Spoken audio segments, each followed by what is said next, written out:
बाळा, मी तुला एक गोष्ट सांगतो. एक माणूस होता, त्याचे 3 मित्र होते आणि त्या माणसाच्या मृत्यूच्या अखेरच्या समयी ते 3ही मित्र त्याला भेटायला आले.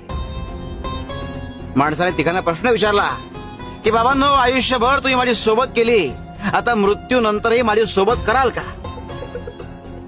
त्यावर पहिला मित्र म्हणाला की आयुष्यभर मी तुझी सोबत केली, मात्र आता माझा नाईलाज आहे. दुसरा मित्र म्हणाला की मी तुझी सोबत तुझे अंत्यविधी पूर्ण होईपर्यंत करू शकतो.